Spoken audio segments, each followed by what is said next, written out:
Y'all got about like an hour and a half to get some writing done. So let's do what we gotta do, child.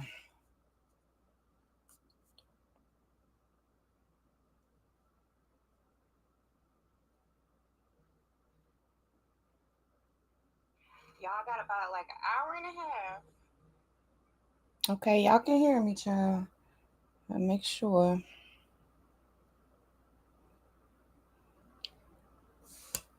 Y'all, I am so sleepy. But I told y'all these books are not gonna write themselves. So we gotta get it done. Gotta get it done. So y'all, okay, so y'all know we've been for the last two live streams, we've been watching these parole hearings. And y'all, I got another one. This one is we're gonna watch this one while we write. Let me show y'all this one. It says he fatally stabbed his wife 19 times. 19 times, y'all. His kids do all they can to keep him locked up. And I would do the same thing, child. Okay. Nope. Stay in there. Keep them in there. Y'all know how I feel about it, child. Keep them all keep them all in there, child. Okay. Because if you done messed up, I don't know. I'm not holding out hope for you. But y'all, I'm a little bit tougher than most. You know, like I like I'm not like that one lady who was just eating up everything that inmate was saying, child. I'm not like that. I just be like, whatever. So we're gonna watch this one together, and I'm going to continue writing. Like I told y'all earlier, I am I'm at the end of the book, and I am just doing the last bit of edits on these last sections of the book. So I'm making great progress, you know, like you get in the trenches and you stay focused, you know, you'll get it done. So that's what I'm doing right now. I just remember that I added a bonus section to the book. Um, so I'm about to put that in now.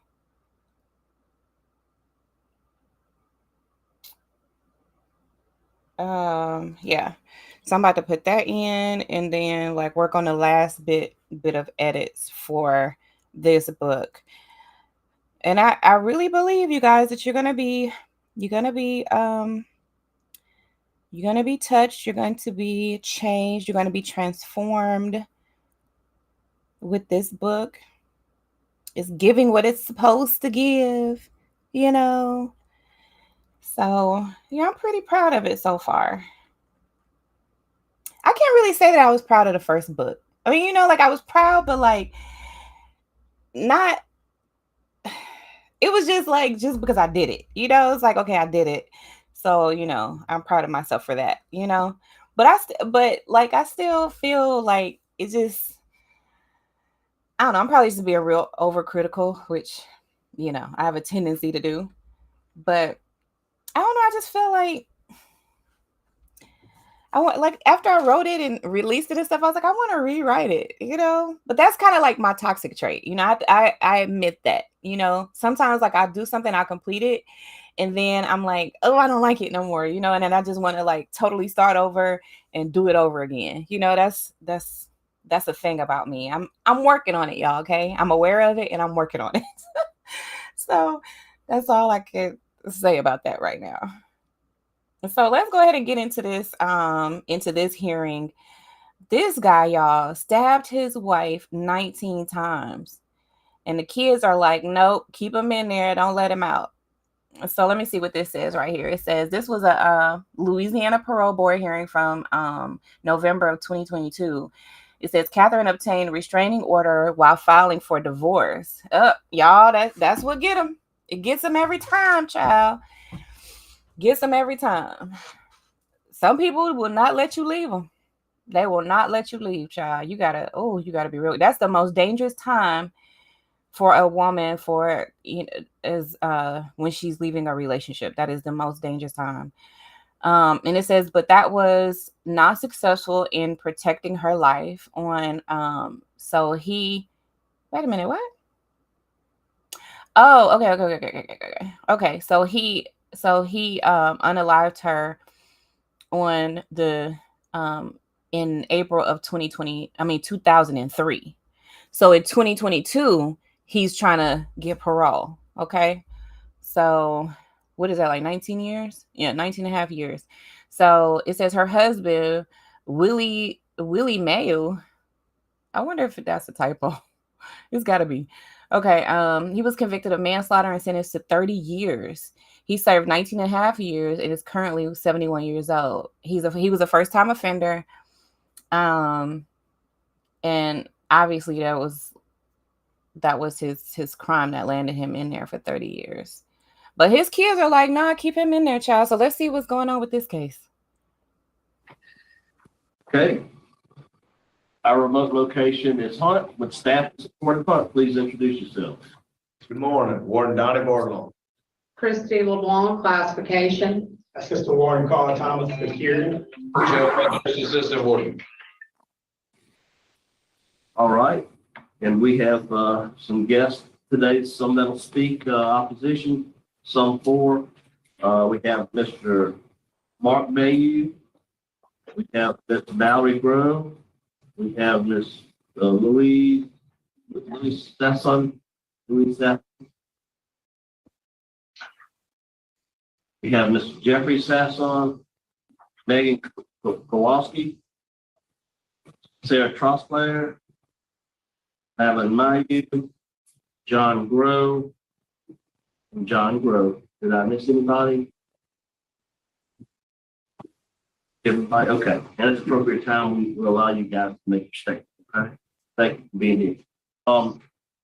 It looks like we have some guests there. Could guests introduce yourself there at Hunt? Is that some guests back there? I'm Tom or Thomas Mayu. I'm Billy's brother. Okay. And who was the other person? Robert Mayu, Billy Silver's brother. Okay. And we do have Carrie Myers here, right? Correct, Carrie. And did I miss someone? We have. Yes. Mr. Chairman, we do have some other visitors that are off camera. They can introduce themselves. And introduce themselves. I'm sister-in-law Karen Mayu, sister-in-law Debbie Mayu. And Mr. Kelsey, Robert Lancaster with LSU Law Clinic here representing Mr. Mayu. May it please the Honorable Committee, my name is Bianca Cruz. I'm a certified legal intern through the Louisiana Supreme Court Rule 20. Today I'm representing Mr. Willie Mayu through the LSU Parole and Reentry Clinic. And as you heard, my supervisor, Robert Lancaster, is here with me today. And I will be making my closing statement at the conclusion of this hearing after Mr. Mayu speaks. All right, thank you. And we also have Miss Sarah Trostlayer. Did I introduce Miss Sarah? Yeah. And we have Mr. Barry Miller. Mr. Barry will speak at the appropriate time. Did I catch everyone? Did I leave anybody out? I think we got it covered. All right, we're ready for our first case. Please introduce yourself, state your name and DOC number for the record. Willie G. Mayu, 479-444. All right, Mr. Willie, again, you heard the introductions. We'll be your parole panel. We'll ask you some questions. You can respond. At the end, you can make a statement. We'll take a vote. We have people that'll speak at the appropriate time. We'll get everybody's input and then have the final vote. Do you understand the process? Yes, sir. Willie Mayu, DOC number 479444, your first class offender. Parole eligibility date 5/8/2023. Good time date 11/12/2027. Full term date 5/6/2033. You have a 30-year sentence for aggravated burglary and manslaughter. Does that sound correct? Yes, sir. Okay, would you answer Miss Bonnie Jackson's question, please? Good morning, Mr. Mayu. Can you hear me? Yes, ma'am. My name is Bonnie Jackson. Your case has been assigned to me, so I'll start the questioning for the board. How old are you, Mr. Mayu? I'm 71 on February 28, 1951. I was born. Right. And how long have you been incarcerated? On this charge? About 19 and a half years. Okay. And you are serving a 30-year sentence, is that correct? Yes, ma'am. We have the records before us, Mr. Mayu. You killed your wife. You stabbed her to death in her home. Very violent and vicious crime. And on the aggravated burglary, you went to a gentleman's home under the impression that your wife was having an intimate relationship, and you beat a gentleman at the home. However, he was not the person that you suspected that your wife was having a relationship with. Is that correct? Yes, ma'am. You were 51 years old at the time of this offense. Is that correct? I think I was 52. So you were not a young man. You were well into middle age at the time that you committed these offenses. Would you please tell the board what was going on with you around this time that would cause you to commit these really terrible crimes? So tell us why you believe you committed these crimes. Well, my wife had went on a conference to Washington, D.C. in January of 2003, I'm sorry. And she was there for like 7 days. And I understand she had an affair in Washington, D.C. And when she came back after the 7 days, we talked and we tried to make things happen and work with our relationship. But she ended up continuing her affair. And on March 17th, she called me up. I was playing golf and I had been drinking. And she called me up and told me that she was on her way to her attorney to file for divorce. And I just went, I just lost it, and I didn't know what really to do. And I took it out on, I knew where this guy lived and I knew his name, but I've never seen him. I made a horrible mistake, and I went to his house. I walked up to the door, and it was a glass door, and a guy was sitting there watching TV, and I should have never done it, but I went inside and I climbed on top of him and started fighting him. And he bit me on both my chest really hard, and I could try to get him to stop. I put my fingers in his eyes until he released me. And then he told me I got the wrong guy. It was his brother. And I kind of slacked up and got off. He got my hair and drugged me around, and he got the upper hand and drugged me outside.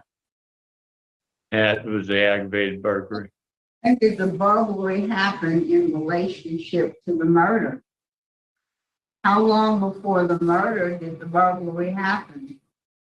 That was on March 17th, and the murder happened, or the manslaughter happened on April 5th of 2003. Okay, so you had time between those two offenses to have thought about what you had done at the Gilman's home and to perhaps reassess your son.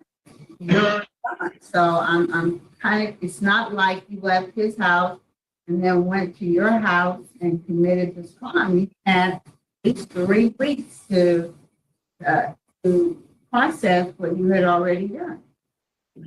Yes, ma'am. I had, Were you arrested when were you arrested in connection with the aggravated burglary? on advice of some people, I stayed away for like 2 weeks before I went and turned myself in at the Jefferson Parish Police Department. And that's when they arrested me. And then you bonded out of jail immediately? Yes, ma'am. And then how long after bonding out of jail did you take your wife's life? After I bonded out of jail, I guess it was about a week. Her and my son came to our residence and to pick up some stuff. And I was there to see my son. I hadn't seen him in a couple of weeks. And whenever he came, he and I hugged, and my wife and I talked, and my son ended up going to take a shower. I should have never been there. I should have been still. Was there a protective order in place? Not that not that I know of. My son went to take a shower, and me and my wife got in a terrible argument over the affair, and a lot of bad things were said, both me and her, and I was talking about the affair, and she told me that not only had she been having an affair with this guy, she had an affair with 2 of my good friends, and I ended up hitting her. I hit her twice. And then the next thing I knew, she had a knife and stabbed me. And I just completely lost it. Went in a blind rage and ended up stabbing her. You said that you had been drinking? Yes. Well, not that day, no, ma'am. I had went out that night, and I had been drinking the night before. Did you have a problem with alcohol? Yes, ma'am, I do. I didn't realize how bad it was until I was incarcerated, and after being incarcerated, I have realized that I'm definitely an alcoholic. Well, what was your drinking like back then? I'm sorry. What was your drinking like back then? I was a binge drinker. I didn't drink at home very often at all. We didn't have hardly any alcohol. My wife and I wanted to protect our children at all costs. But I played a lot of golf, and I played way too much golf. And when I played golf, I drank alcohol to over excess, and that has caused a lot of my problems. And we lost you on the main screen, but I can see you on the other screen. Was there a history? Can you hear me, Mr. Mayu? Yes, ma'am. Now I can. Was there a history of domestic violence in your relationship with your wife? No, ma'am. I've never hit her or did anything. We've never had any kind of domestic problems other than your normal everyday problems. Well, the record indicates that there was a protective order in place at the time of this offense. I didn't realize there was. After I left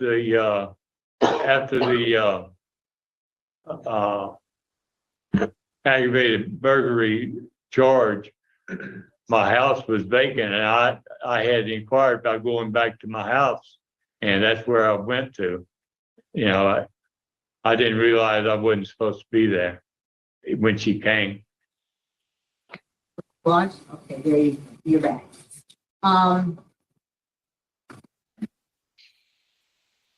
So, so after you, stabbed your wife to death, where was your son while all this was going on?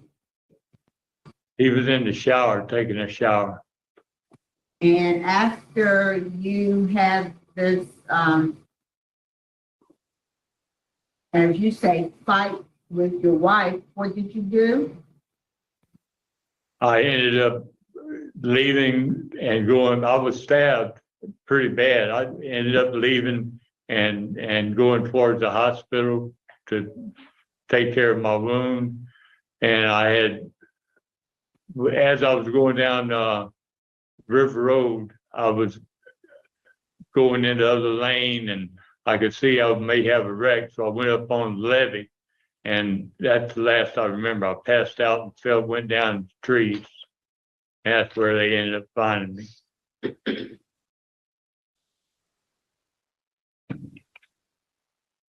So your son was 17 at the time of this crime, Yes, ma'am. and he was in the house, and so he was the one who actually discovered your wife's body. Is that correct? Yes, ma'am. It's a terrible thing. I guess I was a coward for leaving it. You know, along with everything else I've done, I didn't know, wasn't in my right mind.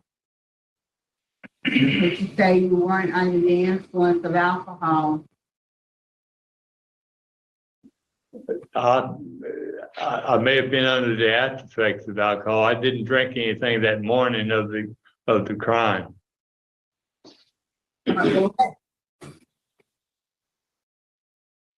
Let's kind of move forward today. Mr. Meyer, as I indicated, you're 71 years old. See, I want to hear what his kids have to say about it. Like that's what intrigued me about this case.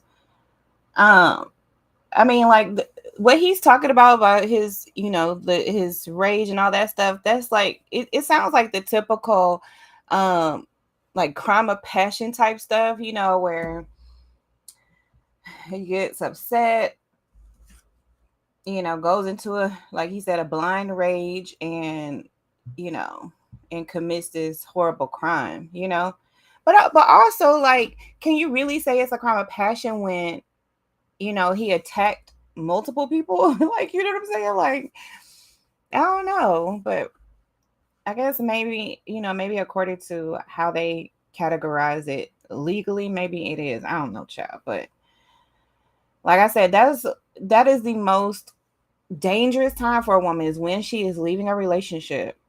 Um, and that's why, you know, discernment is so important. Even when you're thinking about, you know, leaving the relationship, you have to be smart about it. You know, like as soon as you know something, it may not be the time that you should leave. Like, you know, you just hearing about, okay, this man has cheated on me, he's done these things. But like you dealing with somebody who is like violent and stuff like that, you got to be really smart about when you leave. And, you know, she had kids, you know, from what I heard, one of the parole boards say is that the son was 17 when it happened. I wonder if he was like the oldest child at the time. I don't know.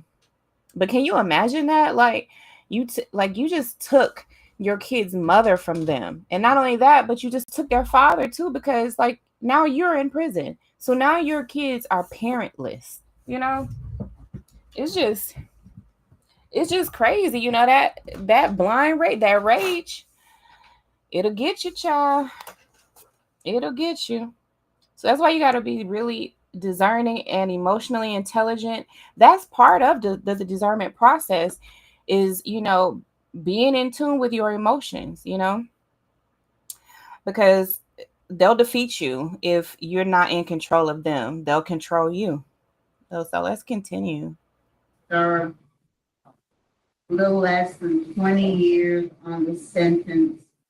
I show that during your incarceration, you've only had 3 write-ups, the last one being in 2020.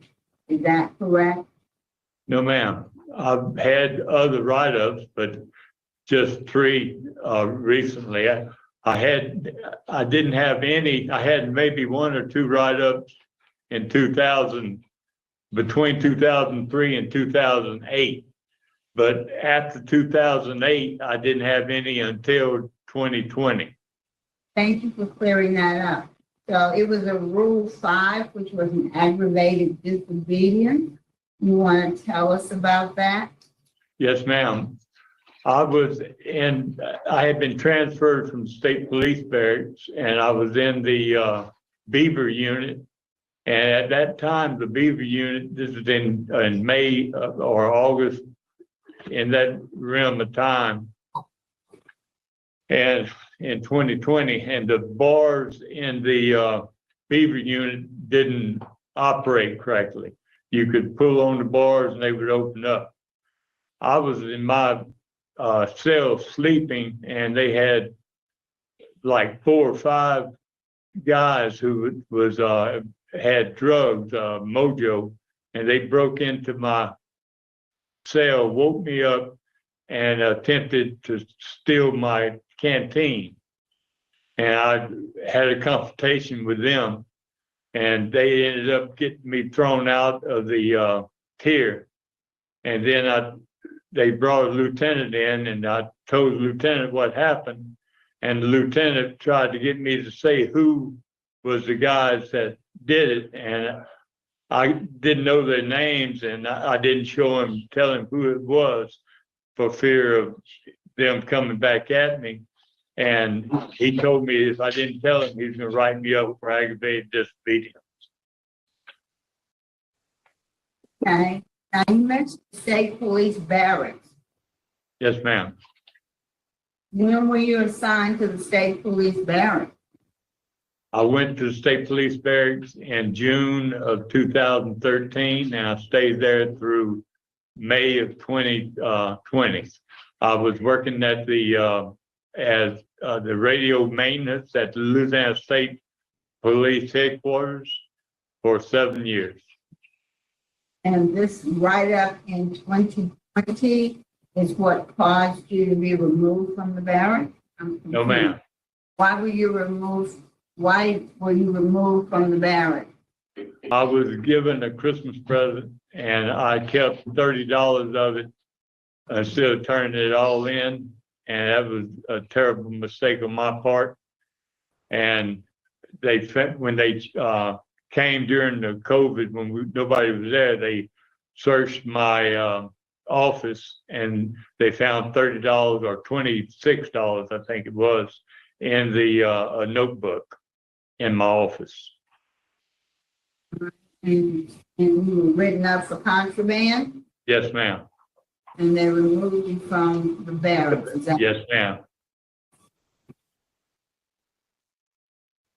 I see? He don't really sound like a bad dude otherwise, like other than what he did. Like the other things that he said, he don't really sound like a bad person. What do y'all think? I'm not getting like psychopath vibes from him, like some of them other ones. But I mean, obviously he did a crime, he did a few crimes, multiple crimes. So at least 2. So, I mean, obviously there's something there, but just based on how he's talking and his time in jail, in prison or whatever, he doesn't really seem like he's done like terrible things, Let's continue. See, Mr. Mayu, that you have taken a number of programs during your incarceration. You've done anger management, and then an anger management aftercare program. You've done Alcoholics Anonymous for a number of years. You've taken faith-based programs. Looks like another anger management, several anger management programs. Why have you taken so many different anger management programs? I just wanted to get the most out of it that I could because I know I have an anger problem, and I just kept repeating it to where I know that I would do better in life. And I'm all about trying to get better, and I'm so sorry for what I've done. I have hurt so many people that I love, and it's just a terrible thing. I'm trying to improve. Well, you've also taken, well, tell me about the substance abuse programs that you participated in. What did you get out of participation in those programs? I have taken a living in balance program that's the substance abuse, and it talks about a lot of different things. It was a really good program. It talked about alcohol, drugs, your family problems, the way you grew up.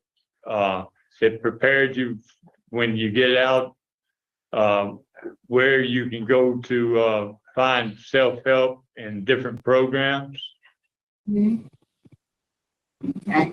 And what do you think your main issues have been throughout your life, Mr. Mayu? My main issues are probably three main issues. One is alcohol, definitely. I know I'm an alcoholic now. It was no doubt. Anger has been a big problem, and also jealousy. And those are the things that contributed to your actions. You understand? Yes, ma'am. I see that you took nurturing parenting. Tell us about that and why you chose to take that. Well, that's just a class where it helps you with the raising of your children and tells you about the discipline and all that. You also took victim awareness. So tell me about victim awareness and how that might have impacted you. Well, the victim awareness is they had a lot of victims came in and gave their stories and talked, and it was really devastating to hear the effects on their family and their lives. And I already know that what I've done, it has affected my whole family and everybody that I love. And it's just, the victim awareness was just a reminder of how everybody is hurt, and the hurt never goes away. If anything, it gets worse. And Go ahead. Go ahead. I was going to say you completed victim accountability letter training. Have you actually written a victim accountability letter? Yes, ma'am. I've written a letter to the assassin family and to the Salines. What about your children? Kind of have any kind of relationship with them at all? Yes, ma'am. Actually, I didn't realize that I wasn't supposed to contact them. In over 20 years that I've been or 19 and half years I've been incarcerated, I've tried my best to keep in touch with them and help them in any and every way that I could. And Wait, okay, let's back up. When you say you tried to keep in touch with them, what did you do to try to keep in touch with them? by writing letters at first, and then we have the JPay, and I was emailing them. And I had my son's phone number, and I was calling him and all. And my son came and saw me 2 or 3 times when I was at the state police barracks. And you said you've attempted to help them. How have you attempted to help them? I gave what I was obligated to do, really. I mean, I didn't think anything of it. I don't think anything of it. I paid for my daughter's wedding. I paid for my son to start a tattoo, help pay for a tattoo shop that he. How did he do all that, y'all? How did he do all that? That's what I'm trying to figure out. I don't know, but like I said, y'all, he doesn't sound like them other ones, you know. Like he sounds like he's really actually doing the work. He's taking classes multiple times. Like he's showing a lot more proof that he is maybe not rehabilitated, but is rehabilitating, you know, like he's still in the process, he's doing the work. So to me, he gives a lot more hope than the other ones that we looked at, especially because like that was his first offense. It was, you know, maybe what could be considered as a crime of passion, you know. He doesn't really seem to be much of a threat to everybody else. He's aware of his drinking issues. He's admitted to being an alcoholic. It, like, to me, he shows a lot more hope than the other ones. Like, so right now I feel better about this guy, you know. Like he served 19 and a half years of his 30-year sentence. He's 71. So the likelihood of him really kind of doing more dirt doesn't really seem like it's a good likelihood of that. Plus he's done things for his kids since he's been in there, and I don't even like, y'all, I don't know how he did all that. How did he pay for his daughter's wedding? How did he pay for his son to start a tattoo studio?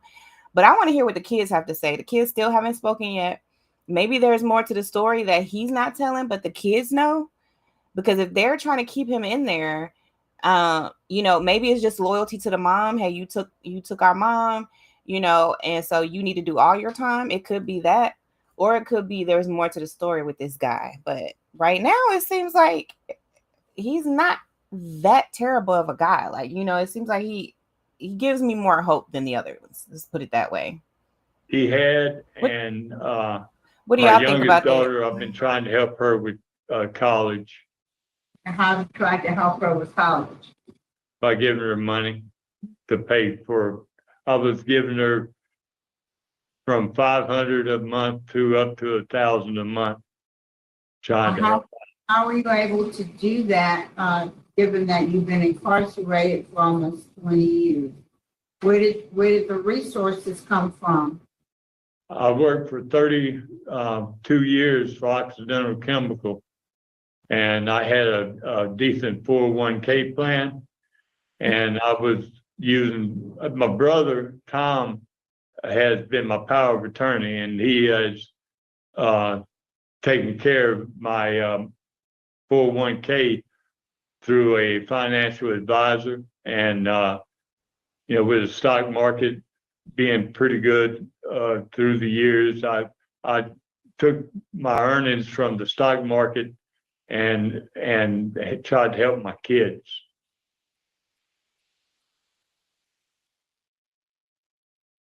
I just want you to know that you have a tremendous amount of opposition to your early release, Mr. Mayu, from the victims of both crimes, from law enforcement, from the judiciary, the DA, the Attorney General's office.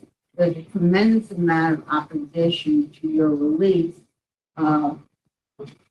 In light of the fact that you served less than 20 years, and you do have a date in 2027.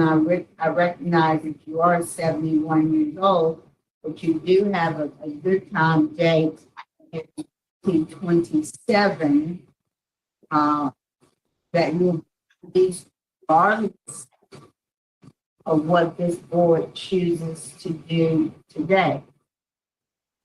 So why should we consider releasing you early, given the opposition, very strong opposition, and just the really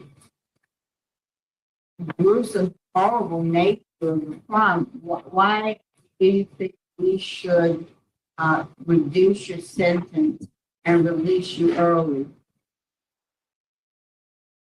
Well, I realize the terrible crime that I committed.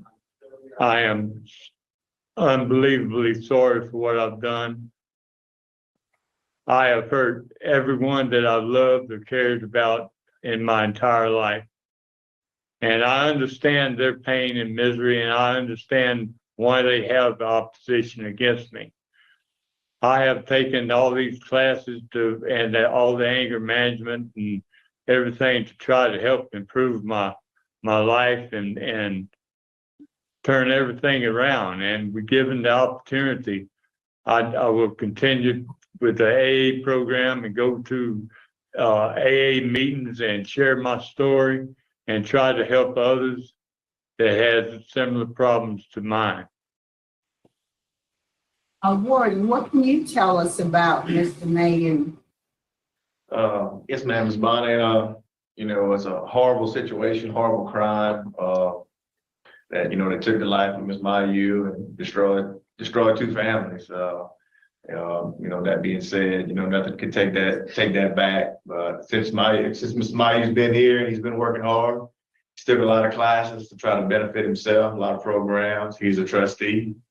When she goes out the gate and works, he's been doing well.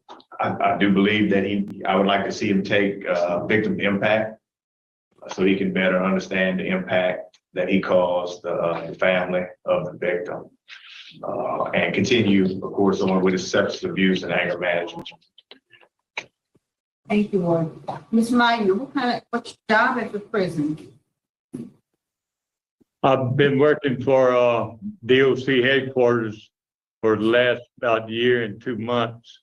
We was building cubicles in the headquarters, and I was the two-room man and paint room guy and helped with inventory and whatever they needed. What are you doing now? Right now, I've had several numerous call-outs, and I have just recently been reassigned to #1 maintenance. How's your health? I think that's why I was reassigned. I have a bunch of hernias, and I just found out I had skin cancer. And I think they have scheduled a surgery, for that. All right. Well, thank you very much, Mr. Mayu. Mr. Pelton, you have someone. All right, thank you. Thank you, ma'am. Mr. Kerry Meyer. Yes, good morning. Kerry Myers with the Louisiana Parole Project. I think listening to Mr. Mayu, you can recognize that he is certainly aware of the harm that he's caused, and his remorse is sincere. At 71 years old, you can look at his record, except for the 2020, he's had an excellent disciplinary record, and he has addressed that. He's taking any number of programs to address the issues that brought him to prison, and he is committed to continuing with AA, NA. He has a strong support plan with his family. He has Parole Project to help him through his transition. His parole eligibility date is actually in May of 2023. He still has time. This board grants him today to take victim impact, to continue the things that he's been doing.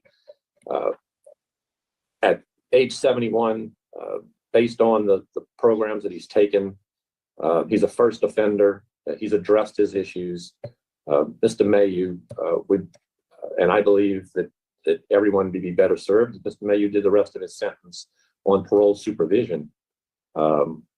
Even though he does have a good time date, the board gets the ability to set conditions for him on parole supervision. We are certainly in support of Mr. Mayu's release, and Parole Project will provide him that transitional support. So we ask that this board grant his parole today. I thank you.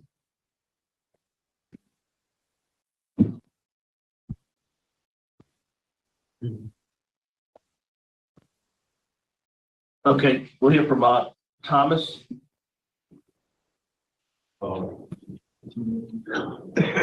Excuse me, I have just a little bit of problem with my breathing. I just recently got out of the hospital, so if Okay, go ahead and make your statement. Yes, sir. I make too many noises while I'm trying to read this, I'd like y'all to excuse me.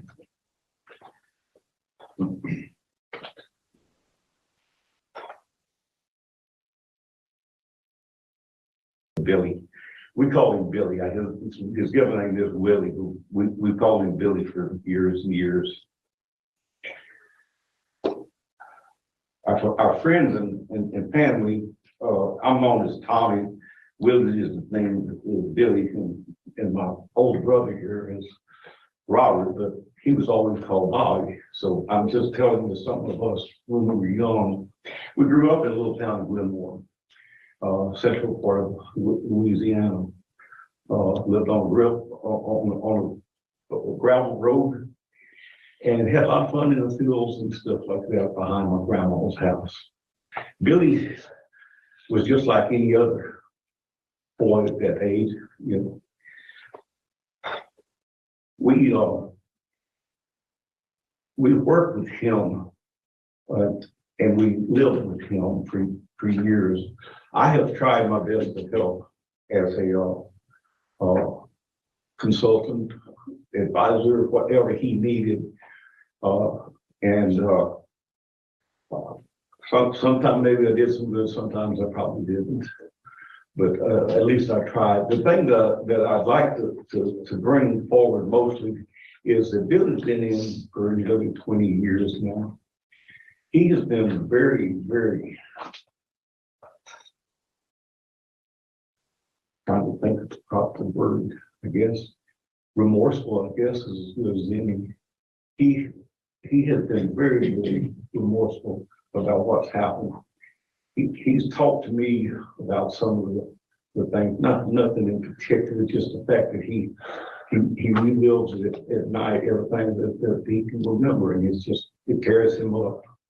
You know, Billy, as a 71-year-old man, having spent the time he spent here and taking the programs that he's taken here, I don't believe that he could be a threat to society right now. I just don't believe that. My family and I have tried our best to help with anything that he needed and with the children as much as we could help. But I would really appreciate it if y'all would consider the fact that he could become a member of society and a useful member of society. I'd like to thank the board for listening to me. Thank you, sir. All right, thank you so much. Mr. Robert Mayu? Yes, my name's Robert Mayu. I'm Billy's older brother. Billy and I have always been close. He plans to stay at our house as long as necessary and complete anything that any requirements that you may suggest. And he'll have eyes on him 24/7. Not thinking that he needs it, but just to help him make sure that he doesn't get back in the situation that he's in now or affect anyone's life. I have a 3 and 4 year old grandchildren and daughter, and they visit our house often, and I feel very comfortable with Billy being around them. They spend the night with us, and it would be a pleasure to for them to know their honorable Bill. Thank you for having me. All right, thank you so much. Thank you for your comment. Now we're here from Miss Louise Sasson. Right, yeah. Oh, come on, Mark wants to go. Okay. Mr. Mark, you can go first. I originally planned on coming and being here today. I submitted one of the confidential forms. And in that, when I was filling it out, I was trying to be fair, even tempered, and trying to give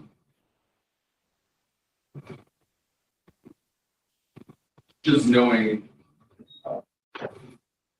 that a man's opportunity for a little bit of freedom at the end of his life, let's see, and having led a life, trying to be the best kind of person that I know how to be, trying to be fair. I try to remain as neutral and put aside any hurt feelings and all that. And as I filled out that form, I found that I was pretty squarely in the camp of opposition. It's my father's release. I prepared today, but I decided to just respond to what I've heard so far instead.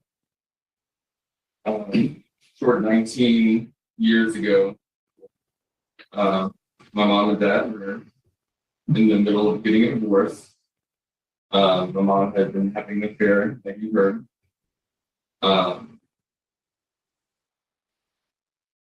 He had mentioned that they were trying to work things out. And I remember two distinct conversations, one in Mardi Gras, sitting in the after band with my mom. And we had just kind of gotten to a point where I was old enough that we were talking about some realer things and talking a little more plain with each other. And she told me that if only he could quit his drinking and stop placing golf and everything else before any of his family, make an attempt to be a passable father and decent husband, that they'd be able to move past and be able to really work with these things. I saw him shortly thereafter, where he told me that he just wished he knew what he could do to get his family back. And I said, look, you won't believe this. I just had a conversation with mom with those answers. And I relayed that information to him. And he said, well, golf's the only thing I enjoy doing. And, I drink because life's hard and I've got problems. So it's not going to change. That was before the morning of April 5th. That was the moment where I realized that my father would never think beyond himself. And a big part of what led me to writing a statement, trying to be fair and trying to be objective, was mostly just trying not to be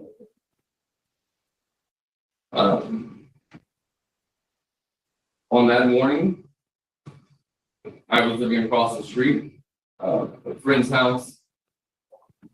My mom called me to remind me that I had agreed to help her move all of our stuff into the new house that she rented for us. I, of course, had forgotten and overslept.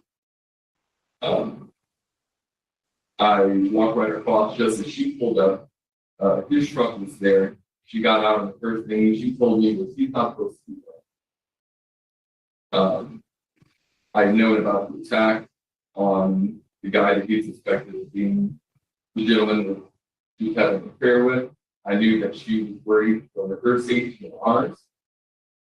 That didn't seem like a realistic problem to me at the time.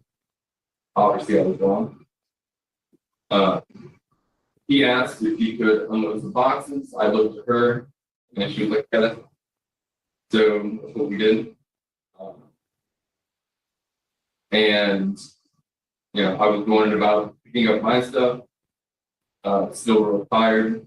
My mom knowing that I was got out of the shower before I was able to move around kind of guy, suggested that I have a shower because we had a lot to do that day. So I did it. I hopped in the shower, turned on the stereo like I did every time I was in the shower, and walked out and found my mother face down, full of blood, my father nowhere in sight. He had left me there after repeatedly stabbing her. Said something about driving to a hospital. You go out and see where the levee is. I don't know how he would have accidentally driven off the road over the levee into the other side, running from the house, from where I spent a lot of time first mad at him for everything. At some point, during prayer and walk with faith that I had for a long time, trying to figure out maybe I could be just as easily in that situation if things were different. And I can tell you that almost exactly a year ago, my wife left me as she was in a relationship with someone else, and she was walking around breathing. We have 2 children that we both still get to parent, so I can, without a doubt, answer that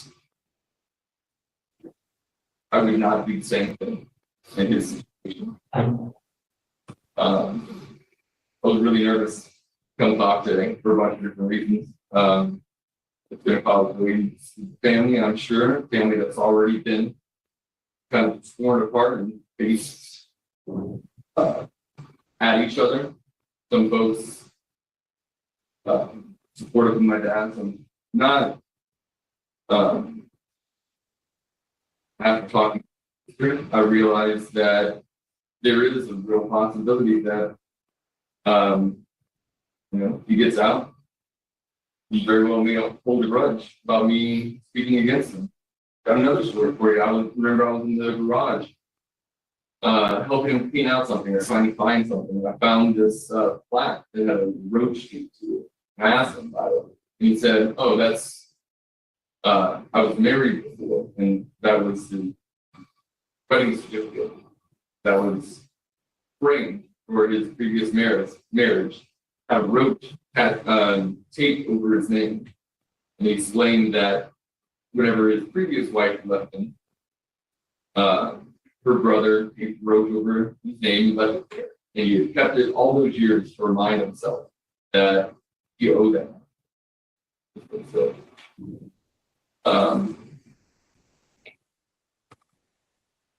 yeah, so knowing what I know about him, I'm worried, talk to mom, that, he says that he'll just leave us alone. He had a restraining order against him that he most certainly knew about, that he ignored. I don't see why it's not within the realm of possibility that he can try to seek to hurt us.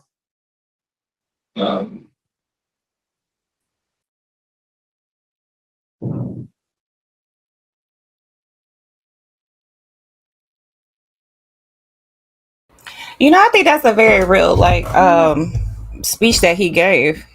I don't think he's done, but it's real. He's saying maybe if I was in that position, I don't know how I would have handled it. My wife left me, and he probably went through the rage, all the emotions, all the things. And I can't relate. Okay. I can't relate. But I can sympathize a little, I can see where, a person can view it as like my life is over. It's all over. Like I just can't even imagine, this person sleeping with someone else. And, it's just like I can see how a person would, you know, be in that headspace, And I guess that's an important thing, especially, when you're looking at other people's situation and you're making a judgment on their situation. Like, true enough, he has to suffer the consequences of his actions. Um, but also there is a side of, you just being kind of like a human and knowing how those experiences are. Um, where you kind of like, it's like, yeah, I could kind of see how, a person could, kind of lose their mind, especially if they don't really have a strong hold on things anyway. And then that, the guy that gave his speech, I think that was, it's a bit thoughtful of him to think about it in those terms. I'm sure time has probably helped this situation, help you to be able to see things from another person's perspective. Not that you agree, not that you would do the same thing, not that you approve of it or, any of those things, but just from the simple fact that you could see how people could be in that headspace. So I don't know, y'all. I'm kind of thinking they're gonna let him go. I'm kind of thinking they're gonna let him go because he really doesn't seem to be like a threat. He doesn't seem to be a threat to society, like the other guy said. That's what I was saying in the beginning. I'm like, this guy, he doesn't seem like the rest of them. I mean, he did the crime, true enough. Serving 19 and a half of his 30. I mean, he took a life. She'll never be able to see her kids again. She'll never be able to, hold her grandkids and see them grow, and her great grands, and she'll never experience that. Her life was taken. And we have to consider that, you know. So I don't know, where do y'all stand on this? I'm kind of thinking, go ahead and let him go. I think he's done time. He stayed out of trouble. He's done work. He's acknowledged his crimes. He appears remorseful. He appears to be trying to be somewhat of a present father, even though, he took himself away from the situation and the mother, you know. But as far as like trying to clean it up, I kind of think they're probably gonna let him go. But let's see. Sorry, I had other thoughts, but Sure. Thank you. So.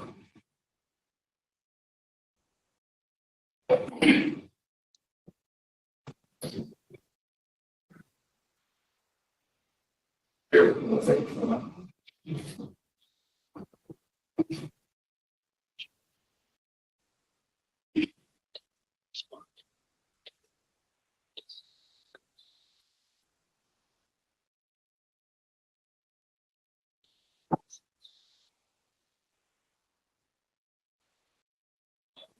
he wrote to us, like he said, for years. I read those letters for years. It took somewhere around 10 years before he stopped referring to what happened April 5th as this thing that happened to our.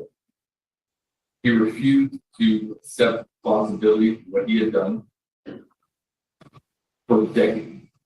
I had written him letter after letter. I'm sorry, you guys. We're not gonna be able to finish this one right now. I gotta go.